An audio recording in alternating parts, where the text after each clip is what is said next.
You may have heard there are more homes for sale right now. And while that'll vary depending on market, it means overall things are starting to lean in a more balanced direction. And as that happens, some sellers are a bit more open to compromise. Let's talk about what that means for you as a home buyer. Hey there, I'm Christina Sparks, realtor with Real Broker, owner, House of Sparks. You may be regaining some negotiating power.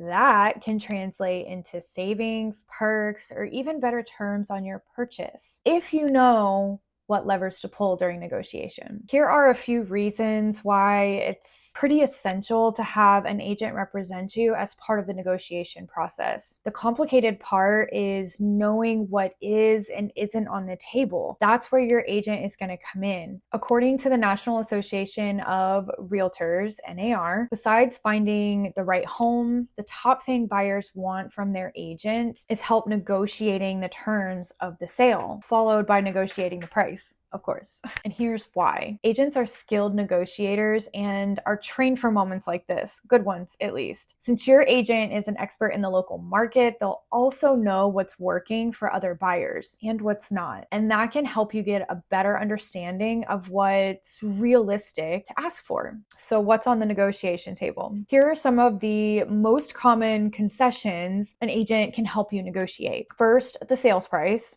The most obvious concession is the price of the home. And that lever is being pulled more often today. Buyers don't want to overpay when affordability is already so tight with higher interest rates. And sellers who aren't realistic about their asking price may have to consider adjusting their expectations. Another negotiation is closing costs. Closing costs are usually about 2 to 5% of the home's purchase price and include fees for things like the appraisal, the title insurance, the underwriting of your loan. To offset the cash that you actually have to bring to the table, you can ask the seller to pay for some or all of these expenses. This was the most common concession sellers made in 2024, according to NAR. And remember, closing costs are not the same as your down payment. Here's a video that goes over the difference of closing costs and seller disclosures over here somewhere. Another thing on the table, home warranties. If you're worried about the maintenance costs that may pop up after you get the keys,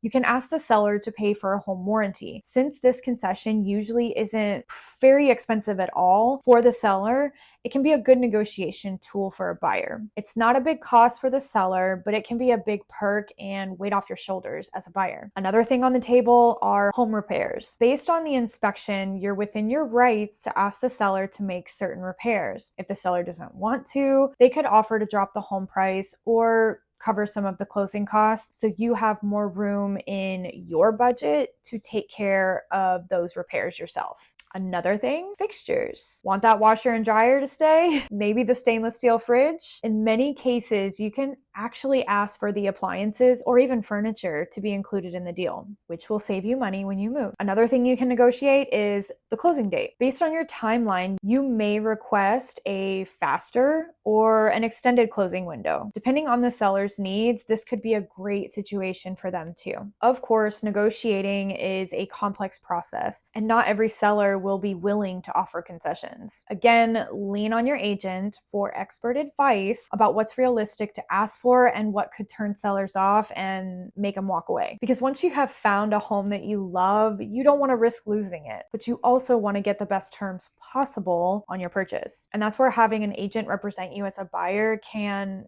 really make all the difference. As inventory grows, buyers are finding they have a bit more leverage, and having the right agent by your side who can help you approach negotiations strategically is key. Make sure you're interviewing your agents, make sure you're asking the questions, read their reviews, etc. Have questions? Drop them in the comments or reach out. I'm happy to help any way that I can. I hope you have a wonderful day.